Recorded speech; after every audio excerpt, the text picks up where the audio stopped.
A Senhora de Avalon, parte 2, a Suma Sacerdotisa, de 285 a 293 d.C., capítulo 9. Chovia desde o começo da manhã, uma garoa fina que encharcava e tornava pesadas as capas dos viajantes, criando véus transparentes de névoa nas colinas. Os 4 homens libertos contratados para escoltar a Senhora de Avalon até Dur-Novaria se encolhiam nas celas e a água pingava dos pesados bordões que levavam. Até as jovens sacerdotisas e os 2 druidas que cuidavam dela tinham puxado o capuz das capas peludas de lã para a frente, cobrindo os olhos. Diurna suspirou, desejando poder fazer a mesma coisa, mas sua avó tinha dito muitas vezes que a Suma Sacerdotisa de Avalon devia dar o exemplo, e ela sempre cavalgou com as costas retas, até o dia de sua morte.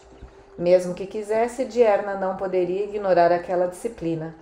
Havia momentos em que a capacidade de traçar sua linhagem por 7 gerações, quase todas de sacerdotisas, desde a senhora Ciana, era uma honra indesejada. Mas não teria de suportar aquela chuva por muito tempo. O terreno já começava a ficar mais elevado e havia mais tráfego na estrada. Chegariam a Dur-Novaria antes do anoitecer. Esperava que a donzela que tinha ido buscar valesse a viagem. Konek, o druida mais jovem, apontou e ela viu a curva graciosa do aqueduto passando pelo meio das árvores. De fato é incrível, ela concordou, especialmente se não há razão para o povo de Dur-Novaria deixar de usar a água dos poços da cidade. Os magnatas romanos ganharam fama construindo estruturas magníficas para suas cidades. Imagino que os príncipes Durotriges quisessem imitá-los. O príncipe Eidin Minok está mais interessado em aprimorar as defesas, disse Leval, o druida mais velho, um homem atarracado de cabelo grisalho que era o curandeiro deles, e que tinha ido junto para comprar ervas que não podiam ser cultivadas em Avalon.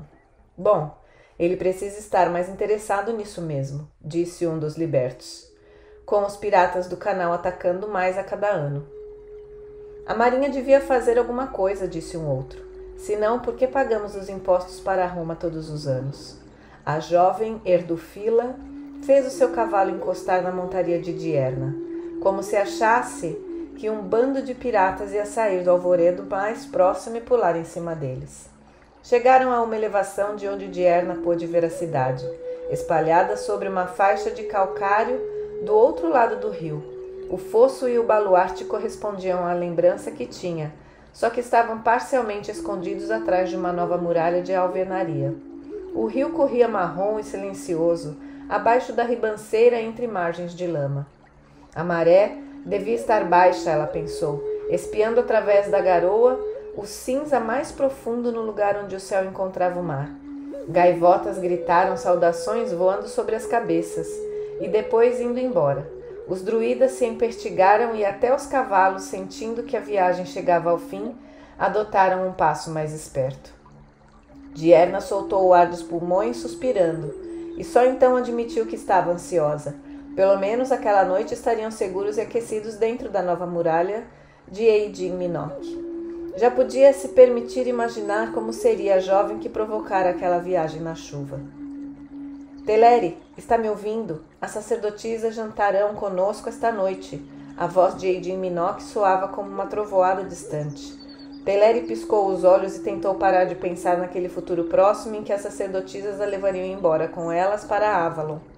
O presente era a sala de leitura do pai em Dur-Novaria, onde alisava seu vestido como uma criança nervosa. Sim, pai.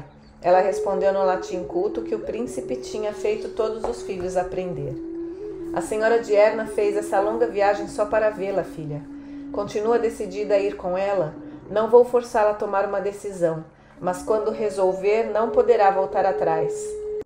Sim, pai, disse Teleri de novo, e então notando que ele esperava uma elaboração da resposta, sim, eu quero ir. Era normal que ele achasse que a menina estava com medo de pé diante dele, com a língua presa como uma escrava de cozinha. O príncipe era um pai indulgente. A maioria das meninas da idade dela já estavam casadas, sem que ninguém levasse em consideração seus desejos. Mas as sacerdotisas não se casavam. Se quisessem, podiam ter amantes em seus rituais sagrados e gerar filhos, mas não obedeciam a homem algum. As sacerdotisas de Avalon possuíam magia poderosa. Não era medo que silenciava Teleri, e sim a força da alegria incontrolável que a dominava só de pensar na colina sagrada. Ela queria muito ir para lá. Podia cantar, gritar, rodopiar pela sala de leitura do pai como louca, se resolvesse contar o que sentia naquele dia. Por isso ela baixou os olhos como faziam as donzelas humildes e murmurou respostas monossilábicas diante do interrogatório exasperante que ele fazia.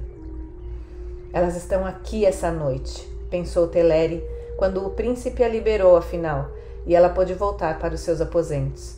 A casa, com estrutura romana, era virada para dentro, para o átrio, e as flores dos vasos cintilavam sob a chuva.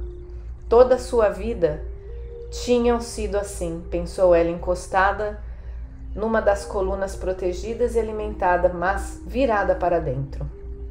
Havia uma escada que dava no telhado. Seu pai tinha mandado fazer para poder observar a construção de suas novas muralhas. Levantando as saias, Teleri subiu pela escada, abriu o alçapão e virou de frente para o vento. A chuva alfinetava seu rosto. Em poucos segundos seu cabelo ficou todo molhado e a água escorria pelo pescoço, encharcando o vestido. Ela não se importava. As muralhas do pai brilhavam bem claras na chuva, mas acima delas Teleri viu a mancha cinzenta nas colinas. Em breve verei o que há lá atrás, ela sussurrou, e então serei livre. A casa que o príncipe dos Durotriges ficava quando estava na sua cidade tribal tinha um traçado romano, decorada por artesãos locais que procuravam interpretar a própria mitologia no estilo romano, e mobiliada com descuido, sem levar em conta a harmonia, considerando apenas o conforto. Tapetes nativos de lã desfiada, bem grossos, cobriam a cerâmica fria. Em cima do sofá havia uma colcha feita de peles de raposas emendadas.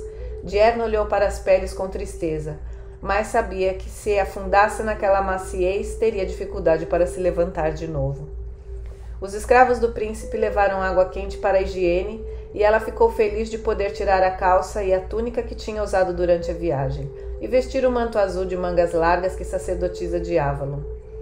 Não usava enfeites, mas a roupa era de um tecido fino de lã tingida com aquele azul especialmente vivo e refinado, cuja produção era um segredo da ilha sagrada. Dierna pegou o espelho de bronze e arrumou uma mecha sob a coroa de tranças que tinha feito com seu cabelo abundante. Depois puxou a ponta da estola sobre a cabeça e trespassou as dobras no peito, deixando uma ponta solta pendurada nas costas. A roupa e o penteado eram sóbrios, mas a lã macia moldava as curvas generosas dos seios e dos quadris, e o cabelo, mais encaracolado e rebelde por causa da umidade do ar, brilhava como fogo, contrastando com o azul profundo. Ela olhou para Edurfila, que ainda estava tentando arrumar as dobras de sua estola, e sorriu. É melhor irmos agora. O príncipe ficará descontente se o deixarmos esperando para jantar. A sacerdotisa mais jovem suspirou. Eu sei, mas as outras mulheres vão estar usando túnicas bordadas e colares de ouro e estou me sentindo tão sem graça com essa roupa. Compreendo. Na primeira vez que acompanhei minha avó em suas viagens para fora de Avalon, senti a mesma coisa. Ela disse que para não invejar as outras mulheres, seus enfeites significam apenas que elas têm homens para satisfazer suas vaidades. Você conquistou sozinha a roupa que usa. Quando estiver no meio delas, mostre uma atitude orgulhosa, para que elas se considerem vestidas demais e invejem você. Com suas feições miúdas e o cabelo claro e fino, Edurfila jamais seria bela. Mas, enquanto Dierna falava, a jovem se empertigou, e quando a sacerdotisa foi para a porta, ela a seguiu com passos graciosos e leves que eram um dom de Avalon. A casa da cidade era grande, com 4 alas cercando o pátio interno. O príncipe e seus convidados estavam reunidos num salão espaçoso na ala mais distante da estrada. Uma parede tinha cenas pintadas do casamento do jovem deus com a donzela das flores no fundo, cor de laranja escuro, e um mosaico com padrão entrelaçado cobria o piso. mas havia escudos e lanças presos a outras paredes e uma pele de lobo cobria a cadeira na qual o príncipe Eidin Minok as aguardava. Era um homem de meia idade, com cabelo e barba bem grisalhos. O que tinha sido um físico forte já tendia mais para a gordura, e apenas um brilho ocasional em seus olhos revelava a inteligência que herdara da mãe, que tinha sido filha de Avalon. Numa de suas irmãs demonstrara talento algum que valesse o treinamento, mas de acordo com a mensagem de Eidin Minok, a filha mais nova, apesar de bonita, era dada a crises e fantasias, e podia muito bem ir para Avalon. Diarna observou o salão, respondendo à saudação de boas-vindas do príncipe com um aceno de cabeça gracioso, e perfeitamente à altura do gesto dele. Essa era outra coisa que a sua avó tinha ensinado. Na sua esfera de poder, a senhora de Avalon equivalia ao imperador. Os outros convidados, algumas matronas vestidas no estilo romano, um homem corpulento com a toga da classe de cavaleiro e 3 rapazes robustos que imaginou serem os filhos de Eidin Minok. Olharam para ela com um misto de respeito e curiosidade. Será que a menina que tinham ido encontrar ainda estava se enfeitando ou era tímida demais para enfrentar o grupo de pessoas? Uma das mulheres fez questão de evitar o olhar de Diarna, quando a sacerdotisa notou que ela usava um peixe de prata pendurado numa corrente fina. Soube que devia ser uma cristã. Diarna tinha ouvido falar que havia muitos cristãos nas regiões orientais do Império. Mas embora uma ordem de monges viesse na ilha de Inisvitrin, a contrapartida de Avalon, que continuava fazendo parte do mundo no resto da província, eram relativamente poucos. Pareciam tão dados a discussões e brigas que provavelmente acabariam por se destruir sozinhos, sem nenhuma ajuda do imperador. Suas muralhas, senhor, estão subindo bem depressa, disse o homem de toga. Já cercaram metade da cidade, desde a última vez que estive aqui. Mas da próxima vez que vier estarão terminadas, disse Eidin Minok com orgulho. Deixe aqueles lobos do mar uivarem em outro canto, à procura de suas presas. Não conseguirão nada das terras Durotriges. São um presente magnífico para seu povo, disse o homem de toga ignorando-o. Diarna percebeu que já tinha encontrado o homem antes. Era Gnaeus Claudius Polio, um dos magistrados do lugar. É o único presente que os romanos nos permitem dar, resmungou um dos filhos. Não nos deixam amar nosso povo e levam as tropas que deviam nos proteger de volta, cruzando o canal, para combaterem suas guerras. O irmão balançou a cabeça vigorosamente. Não é justo levar os nossos impostos e não dar nada em troca. Antes da chegada dos romanos, podíamos ao menos nos defender. Se o imperador Maximiano não quer nos ajudar, precisamos de um imperador que seja nosso, disse o terceiro rapaz. Ele não tinha dito aquilo num tom de voz muito alto, mas Polio virou-se para ele com um olhar de desaprovação. E quem você ia eleger, galinho de briga? Você mesmo. Não, não, o pai interrompeu rapidamente. Não estamos sendo sensatos aqui. É apenas o sangue dos seus ancestrais que defenderam os Durotriges antes mesmo de Júlio César chegar na Gália, que arde em suas veias. É verdade que quando o Império está com problemas, a Britânia parece ser a província com a qual menos se preocupam, mas é melhor ficar dentro dos limites do que brigar entre nós. A Marinha devia nos proteger. O que Maximiano e Constantino estão fazendo com o dinheiro que enviamos para eles? Juraram que acabariam com os piratas? Resmungou um dos homens mais velhos, balançando a cabeça. Será que não tem almirantes que possam comandar uma tropa contra esses homens? Diarna, que ouvia interessada, virou-se aborrecida quando alguém puxou a manga de seu manto. Era a mulher mais ricamente vestida, Vitrúvia, casada com Polio. Senhora, ouvi dizer que vocês sabem muito sobre ervas e remédios. A voz dela virou um sussurro quando começou a descrever as palpitações do coração que a assustavam. Diarna, vendo atrás da maquiagem cuidadosa e joias, reconheceu a verdadeira angústia da mulher e forçou-se a prestar atenção. Houve alguma mudança em seus fluxos mensais? Ela perguntou. Os homens se afastaram e nem notaram, continuando a discutir política. Eu ainda sou fértil, exclamou Vitrúvia, e o rosto pintado ficou ainda mais vermelho. Por enquanto, disse Diarna docemente, mas você está passando da influência da mãe para a da sábia. Levará alguns anos para essa transformação se completar. Nesse meio tempo, deve fazer um preparado de agripalma. Tome algumas gotas quando seu coração incomodar e ficará boa. De outro cômodo surgiu o cheiro tentador de carne grelhada, e ela de repente se deu conta de que tinha feito a refeição matinal há muito tempo. Achava que a filha do príncipe iria juntar-se ao grupo para jantar, mas talvez Eidin Minoc fosse um pai antiquado, que acreditava que meninas solteiras deviam ficar reclusas. Um escravo apareceu na porta anunciando que o jantar estava servido. Enquanto andavam pelo corredor, Diana sentiu alguma coisa, uma brisa talvez, como se tivessem aberto uma porta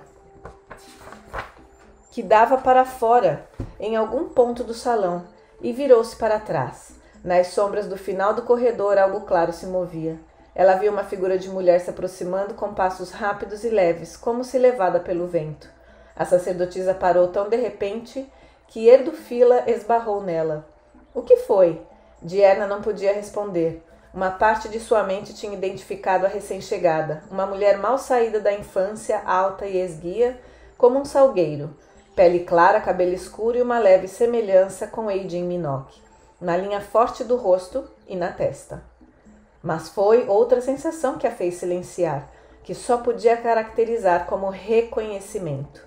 O coração de Diana pulava como a da pobre Vitrúvia.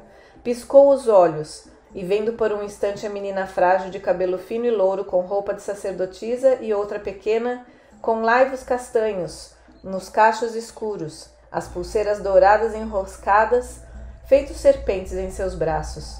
Quem é ela? Pensou. Ou quem ela foi? E quem eu fui para saudar seu retorno com essa felicidade tão angustiante? Então ela ouviu um nome. Adsartha. A menina já estava diante de Diana, arregalando os olhos ao ver os mantos azuis. Com graça e leveza ela caiu de joelhos, segurou a ponta pendurada da estola da sacerdotisa e beijou-a. Diana ficou olhando para a cabeça baixada da menina, sem conseguir se mexer. Ah, você está aí, minha filha desgarrada. Era a voz de Eidin Minoc atrás dela. Teleri, minha querida, levante-se. O que a senhora vai pensar de você? Ela se chama Teleri. Os outros nomes e rostos desapareceram com a realidade viva da menina diante dela, e Diana descobriu que conseguia respirar de novo. De fato, minha filha, você me homenageia, disse ela suavemente, mas não é a hora e nem lugar para se ajoelhar para mim. Haverá outra hora e lugar então? Perguntou Teleri, segurando a mão estendida de Diana e levantando do chão. O espanto de seu rosto já dava lugar a uma risada de prazer. É isso que você quer? Perguntou Diana, continuando a segurar a mão dela. Um poder profundo demais para ser chamado de impulso criou palavras em sua boca. Diremos isso de novo na presença das sacerdotisas. Mas quero perguntar agora, você deseja por livre e espontânea vontade, sem ser forçada nem obrigada por seu pai ou qualquer outra pessoa se juntar à irmandade sagrada que vive em Avalon? Ela sabia que Erdufila olhava para as duas espantada, mas desde o momento em que se tornara sacerdotisa poucas vezes teve tanta certeza do que fazia como naquele momento.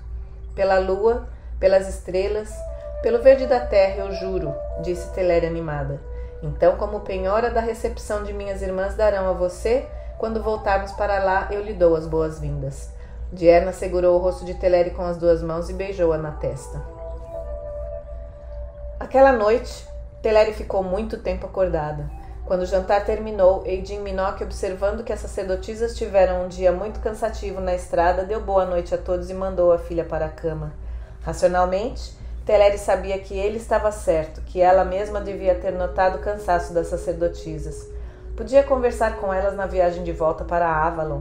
Teria o resto da vida para conversar com sacerdotisas, mas seu coração chorou de frustração por ter de deixá-las.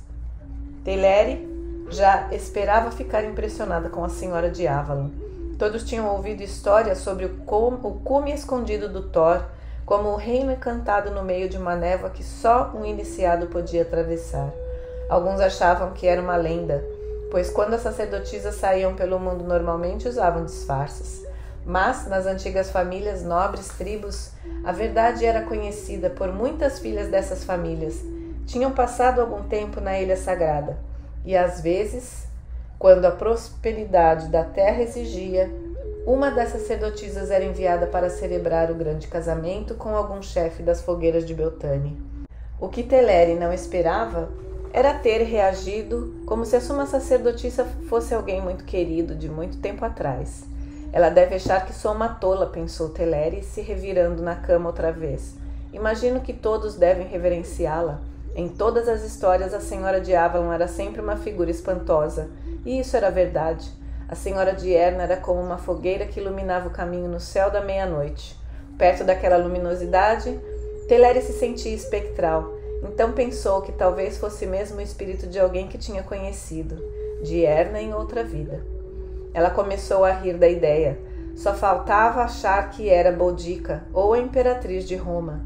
O mais provável, pensou, é que eu tinha sido uma criada de Dierna. Ainda sorrindo, ela adormeceu. Teleri tinha partido feliz da vida na manhã seguinte, mas seu pai observou que não era hospitaleiro despachar o pessoal de Avalon sem dar-lhes ao menos um dia para se recuperar da viagem. E além disso, eles precisavam comprar certas coisas no mercado de Durnovaria. Teleri se transformou na sombra de Dierna.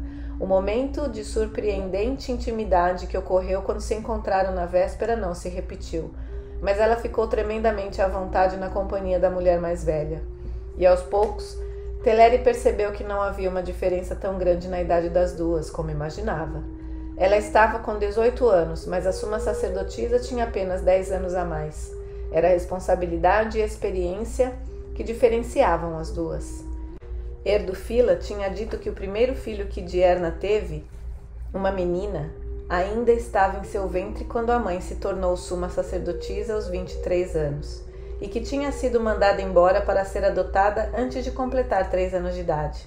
Pensar nos filhos de Dierna fez Teleri se sentir feito criança também. E foi com a excitação de uma criança que ela adormeceu aquela noite, ansiosa para partir logo na manhã seguinte.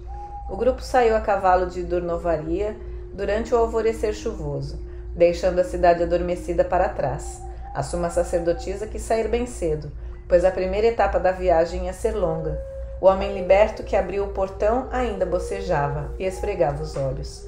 Teleri ficou imaginando se ele seria capaz de se lembrar do grupo para quem abrir a porta. Enroladas em suas capas escuras, as duas sacerdotisas passaram feitos sombras, e mesmo os homens da escolta pareciam ter absorvido um pouco daquele anonimato. Ela estava bem acordada, sempre acordou cedo e a excitação que tinha com que saísse da cama bem antes de ser chamada. Mesmo o céu escuro não era capaz de desanimá-la. Afrouxou a rédea para fazer sua égua avançar e ouviu os primeiros passos saudando o nascer do sol. Estavam descendo a encosta na direção do rio, quando ela ouviu um canto de pássaro que não conhecia. Era outono e muitos pássaros passavam por ali, a caminho do sul. Teleri olhou em volta, imaginando se a ave que cantava era de uma espécie que nunca tinha visto. Tinha ouvido dizer que os brejos que cercavam Avalon eram um paraíso de aves aquáticas. Com certeza conheceria muitas aves novas ali. Ouviu o grito novamente, e a égua levantou as orelhas. Teleri sentiu uma leve apreensão e jogou o capuz para trás para ver melhor.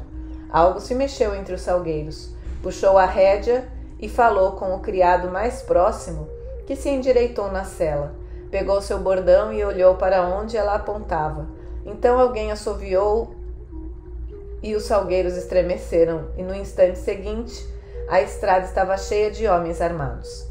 "Cuidado!" berrou o druida mais jovem que cavalgava na frente. Ele foi atingido por uma lança. Teleri viu a expressão dele mudar e o cavalo empinou, relinchando, quando o rapaz caiu. Sua égua também quis empinar, enquanto tentava fazê-la virar. Então Teleri percebeu que Dierna estava desprotegida e dirigiu a montaria para perto dela. A estrada estava coalhada de homens. As pontas das lanças cintilavam à luz da manhã, e ela viu o brilho de uma espada. Os criados estavam no meio deles, batendo com seus bordões, que não eram armas para enfrentar lâminas afiadas. Um por um foram sendo puxados de seus cavalos. Seus gritos ecoavam no ar. A égua de Teleri montava deu um pinote quando sentiu o cheiro de sangue. Um rosto contorcido encarou-a com maldade, e ela sentiu uma mão calejada agarrando seu tornozelo. Bateu no homem com o chicote de montaria e ele caiu. Dierna tinha largado a rédea e erguido os braços, desenhando signos estranhos no ar. Teleri sentiu os ouvidos unindo quando a sacerdotisa começou a cantar. A confusão em volta diminuiu. Ouviu um grito bem alto, virou para trás e viu uma lança pesada voando na direção de Dierna, e atiçou a égua para a frente. Mas estava longe demais. Foi Erdufila que não tinha se afastado de Dierna que se jogou frente à suma sacerdotisa e à lança. Teleri viu a ponta malévola penetrar no peito da mulher. Ouviu o grito que ela deu quando foi arremessada para trás nos braços de Dierna. Os 2 cavalos a empinaram apavorados, e as 2 caíram. Teleri chicoteou alguém de novo. Um homem praguejou e a égua parou de repente. Quando ele segurou a rédea, Teleri tentou puxá-la, mas foi arrancada de suas mãos. Tirou de dentro da capa uma faca que levava no cinto e atacou o primeiro homem que viu tentando agarrá-la, mas logo depois alguém a segurou por trás e arrancou-a da cela. Ela berrou e esperneou, mas um golpe a deixou tonta. Quando conseguiu raciocinar de novo, estava deitada na floresta, com mãos e pés amarrados. Através das árvores viu os cavalos desaparecendo pela estrada. Os bandidos que os montavam usavam capuzes sobre a cabeça. Achou que os guardas dos portões não iam notar que os cavaleiros eram outros, mas os 2 homens que ficaram para trás para tomar conta dos prisioneiros não precisavam esconder os seus cabelos louros. Piratas, ela pensou zangada. Saxões, ou talvez frísios renegados na Bélgica. As conversas que achava tão maçantes à mesa de jantar com o pai adquiriram de repente um significado brutal. Contendo lágrimas de raiva, ela virou o rosto. Dierna estava deitada ao lado dela. Teleri chegou a pensar que a suma sacerdotisa estivesse morta, mas então viu que a mulher estava amarrada igual a ela. Não teriam se dado ao trabalho de amarrar um corpo. Mas Dierna estava completamente imóvel. A pele clara estava descorada e Teleri notou uma mancha roxa que se formava na testa da outra. Mas a veia do pescoço latejava e seu peito subia e descia muito lentamente. Mais adiante havia 2 corpos no chão largados onde caíram quando foram arrastados pela estrada. O jovem druida estava lá, e os criados, e Teleri reconheceu com um aperto no coração Erdufila também. Pensou que não devia se surpreender, pois ninguém sobreviveria a um ferimento daqueles.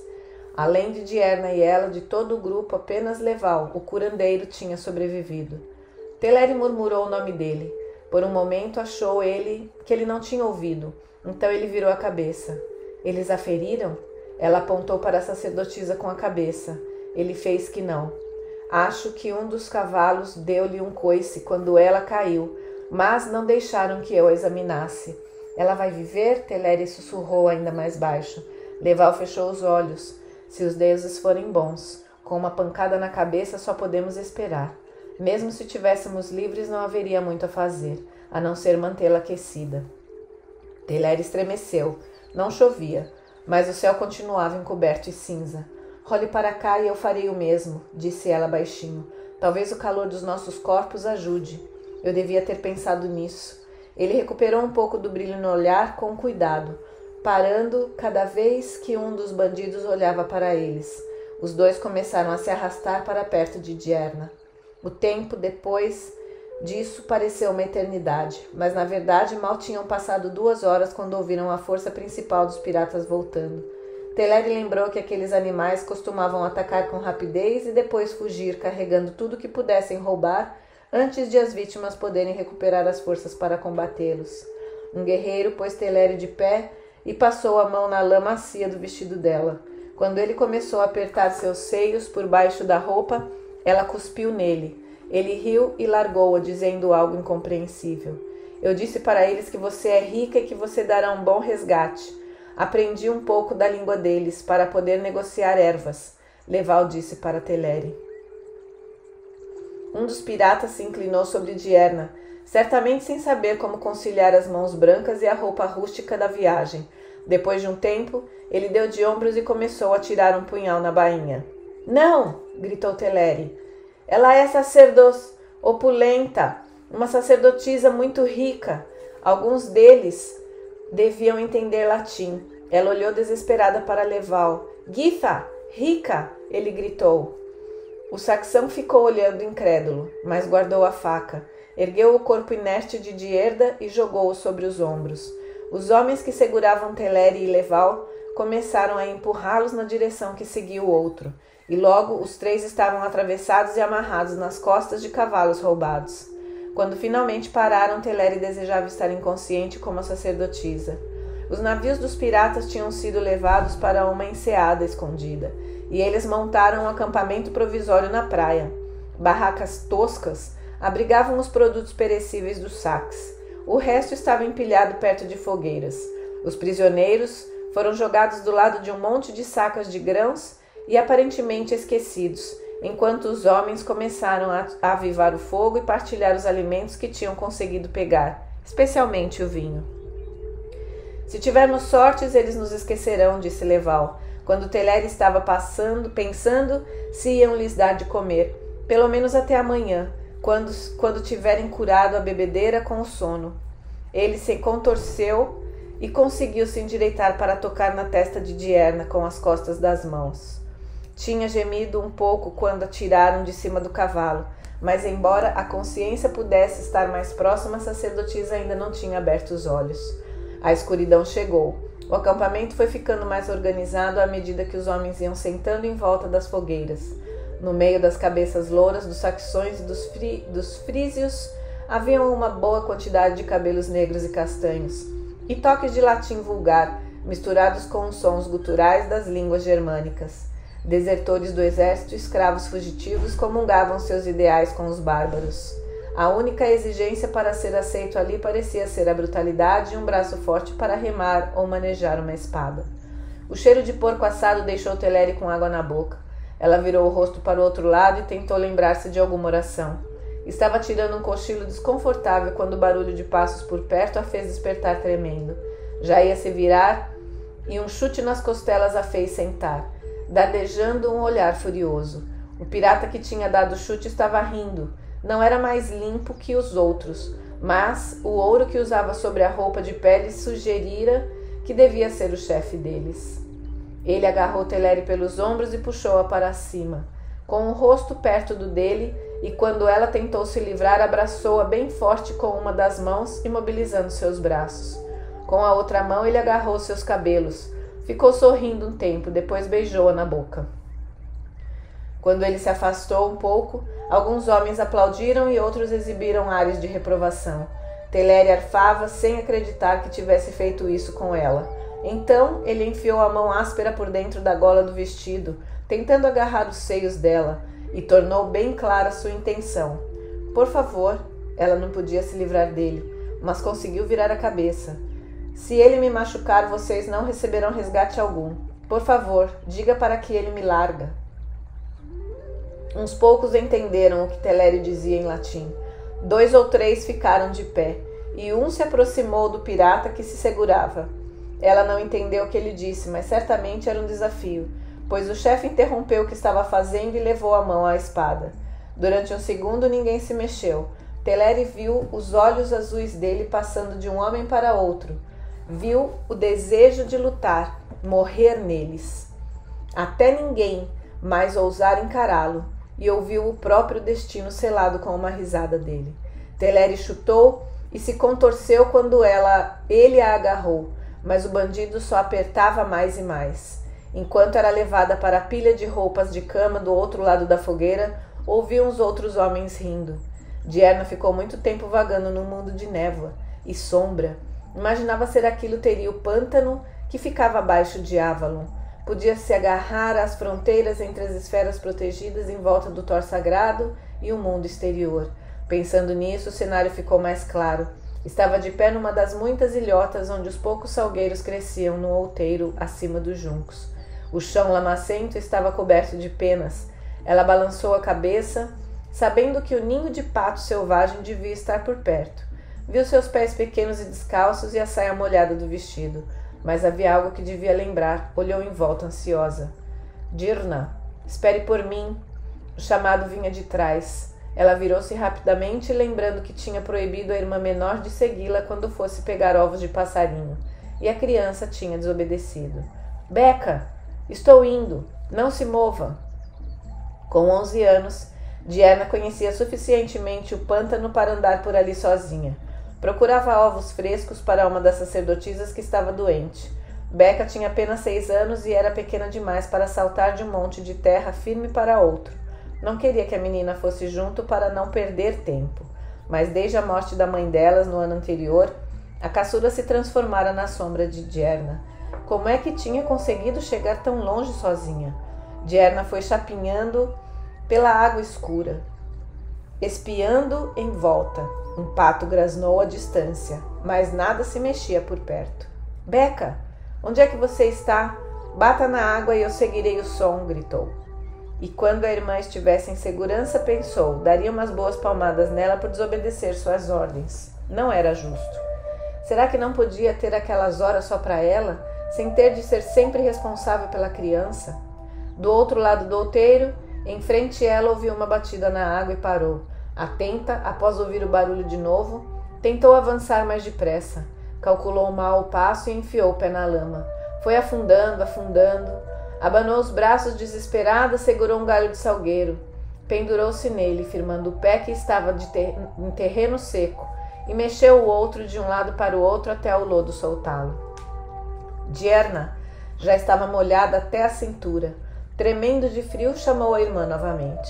Do outro lado das árvores veio o som de batidas na água. Dierna, não consigo me mexer, foi a resposta. Socorro! Dierna achava que tinha sentido medo antes, mas o terror que a dominava naquele momento era como gelo em suas veias. Ela se agarrou às canas de junco, sem se importar se cortavam suas mãos. Foi avançando, tropeçando nas raízes das árvores, gritando, abrindo caminho pelo capim serreado. A névoa era espessa naquele ponto e ela não via mais nada. Mas podia ouvir Becca choramingando, avançando de novo e seguindo aquele som. Um salgueiro tombado bloqueado no caminho. Dierna se embrenhou no meio dos galhos, escorregando na casca apodrecida da árvore. Becca! Ela gritou. Onde você está? Responda! Socorro! Outra vez aquele grito. Luz de fogo dançava diante das pálpebras fechadas de Dierna e ela gemeu. Tinha estado no pântano. Que fogo era aquele? Mas o que importava era a irmã que pedia ajuda e tinha de alcançá-la. Respirou fundo. Não podia se mexer. Será que estava presa na lama também? Contorceu-se, procurando lembrar do próprio corpo, e as sensações voltaram como uma onda de dor. Alguém estava rindo. Dierna parou de se mexer. Então a irmã dela gritou. Dierna sentou com a cabeça rodando, e quando tentou se equilibrar, descobriu que as mãos estavam amarradas e caiu de novo. Através das pálpebras semi-abertas, viu a fogueira, rostos com expressões maliciosas e o corpo branco da mulher que lutava com o homem vestido de peles. A calça dele estava baixada.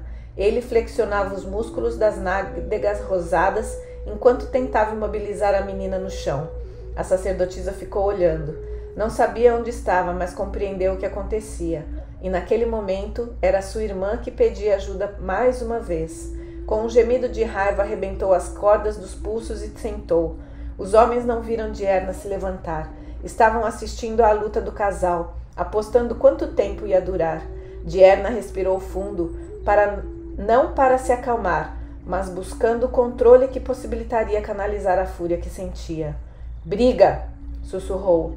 Grande mãe, dê-me sua mágica para salvar essa criança. O que poderia usar? Não havia nenhuma arma no seu alcance, mesmo que pudesse lutar contra tantos. Mas havia o fogo. Respirando fundo mais uma vez, ela projetou toda a concentração naquelas chamas saltitantes. O calor queimou sua alma, mas depois do gelo da água que guardava na lembrança, as chamas eram bem-vindas. Ela abraçou o tormento. Tornou-se parte dele, subindo até surgir inteira no meio das chamas. Para as que estavam observando, era como se as labaredas estivessem descontroladas com o vento invisível, rodopiando para o alto até todos poderem ver uma mulher feita de fogo. Ela flutuou um pouco. Fagulhas saltavam do seu cabelo, e então começou a se mover. Os piratas ficaram todos de pé. Alguns começaram a se afastar, movendo as mãos para afastar a ameaça. Um homem jogou uma adaga. Ela atravessou a figura de fogo e ficou cravada no chão. O homem que tentava estuprar Teleri foi o único que não viu nada. Tinha imobilizado as pernas da menina e tentava tirar a calça dela. Você deseja o fogo da paixão? Receba meu abraço e queime, gritou a deusa. Braços de fogo apareceram. O chefe dos piratas se afastou da menina com um berro. Berrou de novo quando viu o que estava queimando e rolou de lado. O fogo pairava sobre ele enquanto tropeçava, tentando fugir impedido pela calça baixada. Mas, quando estava longe da vítima, a figura incandescente caiu em cima dele, imobilizando-o no chão como tinha feito com a menina. Nenhum segundo sua camisa ardia e o cabelo pegou fogo. Então ele começou a gritar para valer, mas seus gritos adiantavam menos ainda que os dela, pois os homens fugiam em disparado pelo meio das árvores, tropeçando nas coisas e uns nos outros, na pressa de escapar. Para o fogo não fazia diferença. Quanto mais ele se mexia, mais queimava, e só quando parou de estremecer, a chama se transformou numa chuva de fagulhas e desapareceu. Diurna. Sem ar, a sacerdotisa voltou para o seu corpo. Sentiu as mãos livres das cordas queimando com volta da circulação e mordeu o lábio de dor. Leval estava cortando as cordas em volta dos seus tornozelos. Conseguiu logo, e ela estremeceu quando a sensibilidade formigou em suas pernas. Diurna, olhe para mim. Um outro rosto apareceu no seu campo de visão, pálido, emoldurado pelo cabelo despenteado. Becca, você está viva. Ela sussurrou, depois piscou os olhos, pois aquela era a mulher adulta, com o vestido rasgado no ombro, com a lembrança do terror nos olhos, o rosto molhado de lágrimas. Sou Teleri, senhora, você não me reconhece? O olhar de Diurna parou na fogueira, no corpo queimado mais adiante e depois voltou para o rosto de Teleri. Agora eu lembro. Pensei que você fosse minha irmã. Ela estremeceu, vendo outra vez a ondulação na superfície da água escura. E algo claro lá no fundo. Diurna tinha pulado na água, esticando o braço até encostar a ponta dos dedos no tecido depois do braço da irmã. Sua respiração ficou acelerada quando lembrou que tentou puxar. Afundou, conseguiu pôr a cabeça para fora da água e segurou num tronco que boiava. Tinha chegado perto de um baixio e, apoiada nele, podia tentar puxar de novo. Ela ficou presa na areia movediça. Ouvi seus gritos, mas quando cheguei lá, ela estava no fundo e eu não tinha força suficiente para libertá-la. Diurna fechou os olhos. Mesmo sabendo que era inútil, ficou onde estava, segurando Becca com uma das mãos e o tronco com a outra, até o grupo de salvamento encontrá-la com tochas na escuridão. Minha senhora, não chore. Teleri inclinou-se sobre a sacerdotisa. Você chegou tempo para salvar-me. Você deve ser minha irmã agora. Diurna olhou para ela e conseguiu dar um sorriso. Estendeu os braços e Teleri abraçou-a. Parecia certo. Esta eu manterei em segurança, pensou. Não vou perdê-la outra vez. Senhora, você pode cavalgar? Precisamos sair daqui antes que aqueles animais voltem, disse Leval. Procurem comida em impermeáveis. Selarei 3 cavalos e soltarei os outros. Animais, Diurna repetiu, enquanto Teleri a ajudava a se levantar. Não, nenhum animal é tão cruel com a própria espécie. Essa maldade pertence ao homem. A sua cabeça doía, mas tinha muita prática em controlar as dores do corpo. Ajudem-me a montar no cavalo e eu ficarei nele. Mas e você, pequenina? Ele a machucou muito? Teleri olhou de lado para o monte retorcido de carne queimada que tinha sido um homem e engoliu seco. Tem algumas manchas roxas, murmurou ela, mas continua uma donzela. Fisicamente, pensou Diurna, mas aquele demônio violentou sua alma. Apoiada no ombro de Teleri, ela se endireitou e estendeu a mão. Esse aí nunca mais vai violentar nenhuma mulher, mas ele era apenas um entre muitos. Que o fogo da deusa queime todos eles. Eu os amaldiçoo pelo fogo e pela água, pelos ventos do céu e pela terra sagrada que pisamos. Que o mar se erga contra eles e que nenhum porto lhes dê abrigo. Eles viveram pela espada, então que encontrem o inimigo cuja espada os destrui. Diurna sentiu o poder saindo enquanto lançava a maldição. Com a certeza de que às vezes acompanhava a mágica, ela sabia que aquelas palavras tinham sido ouvidas no outro mundo e que, apesar de ficar sem saber o que tinha acontecido com os piratas, o destino deles estava determinado. Se a deusa fosse bondosa, um dia encontraria o herói que iria puni-los para apertar a sua mão. Ela cambaleou e Teleri a segurou. Venha, minha senhora, disse Leval. Vou ajudá-la a montar e vamos embora. Diurna concordou, balançando a cabeça. Vamos para casa, vamos para Avalon.